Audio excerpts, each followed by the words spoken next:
এবার সেলের structure, main যে স্ট্রাকচার সেটা থেকে আজকে আমরা পড়তে শুরু করব। মানে সেলের ভেতরের অর্গানেলস গুলো আমরা জানবো, সেলের প্রপার প্রত্যেকটা অর্গানেলস এর ডিটেলস জিনিসগুলো আমরা জানবো, তাদের ফাংশনটা জানবো, সেগুলো আমরা মোটামুটি জানতে শুরু করব। তো আমরা যে অ্যানিমেশনটা দেখেছিলাম সেখান থেকে আমাদের একটা বেসিক আইডিয়া হয়েছে যে প্রত্যেকটা অর্গানেলস কেন আছে, কিভাবে আছে, এবং আজকে থেকে আমরা সেগুলোকে আরো ভেতরে মানে আরো ডিটেলস খুব ভালোভাবে, কিন্তু যেটা আমাদের টেক্সট বইয়ের জন্য জানার দরকার পরীক্ষা পারপাসে, সেগুলো আমরা আজকে থেকে জানছি। তো দেখো এখানে একটা সিস্টেম দিয়েছে, human digestive system. Human digestive system মানে বলেছে যে এটা একটা সিস্টেম।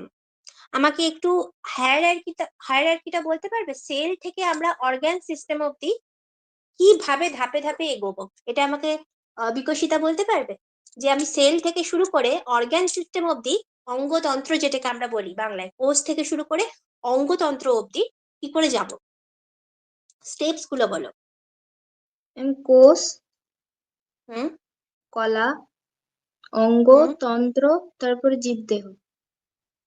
হুম মানে সেল, সেটাকে আমরা কোষ বলছি, তারপরে হচ্ছে টিস্যু, কলা মানে টিস্যু, টিস্যু, তারপরে হ্যাঁ, তারপর কয়েকটা টিস্যু মিলে তৈরি হচ্ছে অর্গান মানে অঙ্গ, তারপরে অঙ্গ। বেশ কয়েকটা অর্গান মিলে তৈরি হচ্ছে অঙ্গতন্ত্র মানে অর্গান সিস্টেম, এবং অনেক কটা অর্গান সিস্টেম বা অঙ্গতন্ত্র নিয়ে তৈরি হচ্ছে একটা জীবদেহ বা একটা অর্গানিজম। ঠিক আছে, তো এই হচ্ছে পরপর হায়ারার্কি বা পরপর যে স্তরগুলো সেগুলো আমরা দেখতে পাচ্ছি। আচ্ছা, এবার সেটা যদি আমরা হিউম্যান বডি দেখে থাকি বা প্ল্যান্ট বডি দেখে থাকি বা অন্য যে কোনো অর্গানিজমের ক্ষেত্রে দেখে থাকি, এই যে স্ট্রাকচারটা, এই যে স্টেপ বাই স্টেপ আমরা বললাম ব্যাপারটা, এটা কিন্তু পাল্টে যাবে না, এটা কিন্তু সেমই থাকবে। ঠিক আছে, প্ল্যান্টের ক্ষেত্রেও যেমন সেম থাকবে, হিউম্যানের ক্ষেত্রেও কিন্তু সেরকমই সেম থাকছে। প্রথমে আমরা লিভিং সেল নিচ্ছি, সেখান থেকে সেলগুলোকে পরপর সাজিয়ে আমরা টিস্যু তৈরি করছি, একটা পার্টিকুলার টিস্যু, স্টমাকের টিস্যু এখানে দেখানো হয়েছে। তারপর আমরা একটা পার্টিকুলার অর্গান বা স্টমাক তৈরি করছি, সেই অঙ্গ আরো কয়েকটা অঙ্গের সাথে জুড়ে একটা অঙ্গতন্ত্র বা একটা ডাইজেস্টিভ সিস্টেমকে তৈরি করেছে। সেরকমই আরো অনেক কটা সিস্টেম, যেমন ধরো digestive system, excretory system. Digestive system মানে হচ্ছে আমাদের বাংলাতে কি যেন বলে বলো, পরিপাকতন্ত্র, পরিপাকতন্ত্র তাই তো। আর তারপরে হচ্ছে এক্সক্রিটরি সিস্টেম, এক্সক্রিটরি সিস্টেম মানে হচ্ছে রেচনতন্ত্র। ওকে, তো তারপরে হচ্ছে রেসপিরেটরি সিস্টেম মানে হচ্ছে তোমার শ্বাসতন্ত্র বা শ্বসন তন্ত্র। এগুলো সবকিছু নিয়ে কিন্তু আমাদের তৈরি হচ্ছে একটা গোটা অর্গ্যান বা অর্গানিজম। ঠিক আছে, মানে অর্গ্যান নয়, সরি, অর্গানিজম বা জীবদেহ। তো এইগুলো কিন্তু আমাদের তৈরি করছে, এবং এখানে আমাদের যখন আমরা একটা পার্টিকুলার ডেফিনিশন লিখতে যাবো তখন আমাদের কি রকম হবে, যেটা থাকবে, ধরো টিস্যু যদি দিয়ে দেয় তাহলে আমরা লিখে দেবো গ্রুপ অফ সেল, যদি আমাদের স্টমাক দেয় তাহলে আমরা লিখে দেবো গ্রুপ অফ ডিফারেন্ট টিস্যু। দেখো একটা স্টমাক কিন্তু শুধুমাত্র একটা টাইপ অফ টিস্যু দিয়ে তৈরি হবে না, group of different type of tissue, বিভিন্ন ধরনের টিস্যু দিয়ে তৈরি হবে, বিভিন্ন ধরনের টিস্যু দিয়ে তৈরি হবে। প্রথমত স্টমাক যে থলিটা, সেই থলিটা তো কিছু একটা টিস্যু দিয়ে তৈরি হবে, ধরো কিছু মাসেল টিস্যু হলো। ঠিক আছে, তাহলে ওই থলিটা কিছু পার্টিকুলার সেল যেগুলো ফর্ম করেছে টিস্যু তাদের দিয়ে তৈরি হচ্ছে, কিন্তু ওই যে থলির যে প্রত্যেকটা সেল, তাদেরকেও তো খেয়ে পড়ে বাঁচতে হবে। তাহলে খেয়ে পড়ে বাঁচতে হলে তাদেরও অক্সিজেন লাগবে, তাদেরও নিউট্রিয়েন্টস লাগবে। ঠিক, তাহলে তাদের কাছে এই অক্সিজেন আর নিউট্রিয়েন্টস পৌঁছিয়ে দেবে কে? কে পৌঁছিয়ে দেবে বলো তো, দীপাঞ্জন বলো। ব্লাড। ব্লাড। তাহলে ব্লাড কিন্তু আলাদা টিস্যু, ব্লাডের টিস্যু কিন্তু আলাদা, আর স্টমাক তৈরি হয়েছে অন্য টিস্যু দিয়ে। তাহলে আমরা বুঝতে পারছি একটা অর্গ্যান সে কিন্তু ডিফারেন্ট টাইপ অফ টিস্যু দিয়ে তৈরি হচ্ছে, সে একটা পার্টিকুলার টাইপ অফ টিস্যু দিয়ে তৈরি হলে কিন্তু হবে না। ঠিক আছে, তাহলে ওখানে আমার স্টমাকের যে সেলগুলো সেগুলো আছে, আমার ব্লাড সেল থাকছে।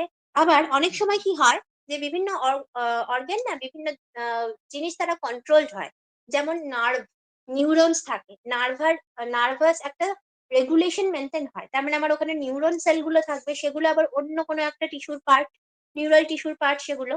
তাহলে আমরা দেখতে পাচ্ছি একটা পার্টিকুলার অর্গানের ডিফারেন্ট টাইপ অফ টিস্যু থাকছে। তাহলে আমাকে যে ডেফিনেশনটা চাইবে আমি তার নিচের স্তরের জিনিসটাকে নিয়ে ডিফারেন্ট টাইপ অফ এই কথাটা ঢুকিয়ে দিলেই কিন্তু আমার ডেফিনেশন কমপ্লিট হয়ে যাবে, আমাকে মুখস্থ করতে হচ্ছে না। যেমন দেখো, আর tissue is a group of similar cells performing a specific function. মানে যখন আমার টিস্যু তৈরি হচ্ছে তখন কিন্তু একটা গ্রুপ অফ সিমিলার সেল দিয়ে তৈরি হচ্ছে। ঠিক আছে, আমি ধরো লিভার তৈরি করব, আমার হেপাটিক টিস্যু, আমরা কিছু এই যে তোমাদের যে ডিকশনারিটা করতে বলেছিলাম সেখানে লিখে নেবে যে হেপাটিক হেপাটিক কথাটা লিভারের সাথে related. Hepatic is equal to liver. ঠিক আছে, এই কথাটা লিখে নেন। তো সরি, তো আমরা দেখতে পাচ্ছি যে টিস্যু কিন্তু সবসময় সিমিলার টাইপ অফ সেল দিয়ে তৈরি হবে, বাট যখন অর্গানে পৌঁছে যাবো তখন কিন্তু আমার ডিফারেন্ট টাইপ অফ টিস্যু লাগছে। ঠিক আছে, সেম যখন আমরা একটা সিস্টেমে পৌঁছবো তখন কিন্তু আমার আবার সেখানে ডিফারেন্ট টাইপস অফ অর্গান লাগছে। কিন্তু একটা জিনিস ভেবে দেখো, সবারই কিন্তু একটা নির্দিষ্ট লক্ষ্য রয়েছে। ঠিক আছে, এখানে আমার সেলগুলো প্রত্যেকটা সেলের এক একটা সেল এক একটা সেলের থেকে আলাদা হতেই পারে, মানে খুব মাইনিউট লেভেলে আলাদা হতে পারে, কিন্তু তাদের সেম মানে একটা লক্ষ্যটা কিন্তু একটা বৃহৎ লক্ষ্য, এবং সেটা কিন্তু একটা টার্গেট, একটা স্পেসিফিক লক্ষ্য থাকে এদের। ঠিক আছে, যেমন ধরো লিভার টিস্যু। লিভার টিস্যুর কাজ কি? লিভার টিস্যু বাইরের জুস তৈরি করছে হয়তো ধরো, বা লিভার টিস্যু অন্য অন্য কোনো আরো অনেক পিগমেন্ট তৈরি করে, তাহলে তাদের টার্গেট প্রত্যেকটা মানে লিভার টিস্যুর প্রত্যেকটা সেলের টার্গেটটা কিন্তু সেম। ঠিক আছে, এবার এই লিভার হচ্ছে ডাইজেস্টিভ সিস্টেমের একটা পার্ট, আবার স্টমাকও হচ্ছে ডাইজেস্টিভ সিস্টেমেরই একটা পার্ট। তার মানে এখানে গিয়েও আমরা বুঝতে পারছি যে লিভার আর স্টমাক দুজনের জায়গা আলাদা, লোকেশন আলাদা, দুজনের কাজ করার পদ্ধতি আলাদা, দুজন কাজ করেও আলাদা। ঠিক আছে, লিভার একরকম কাজ করে, লিপিড মেটাবলিজমে হেল্প করে, স্টমাক প্রোটিন লিপিড এগুলো মেটাবলিজমে হেল্প করছে, স্টমাকে অ্যাসিড রয়েছে। তাহলে লিভার আর স্টমাকের আমরা যদি মাইনিউট লেভেলে দেখি, খুব সূক্ষ্মভাবে দেখি, ভেতরে ঢুকে, তাহলে আমরা দেখতে পাবো তাদের কাজ কিন্তু খুব আলাদা। কিন্তু দুজনেই যেহেতু ডাইজেস্টিভ সিস্টেমের পার্ট, ওদের মেন লক্ষ্য কিন্তু একই, যে আমার ডাইজেশনটা হচ্ছে আমার মেন লক্ষ্য। সি টু ডি একটা রিয়াকশন আমার এভাবে চলছে, ধরো একটা পাথওয়ে।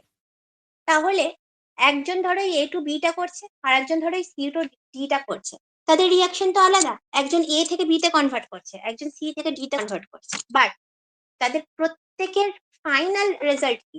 ডি, তাই না?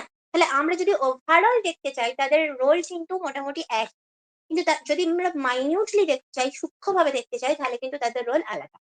এই জায়গাটা বোঝা গেল?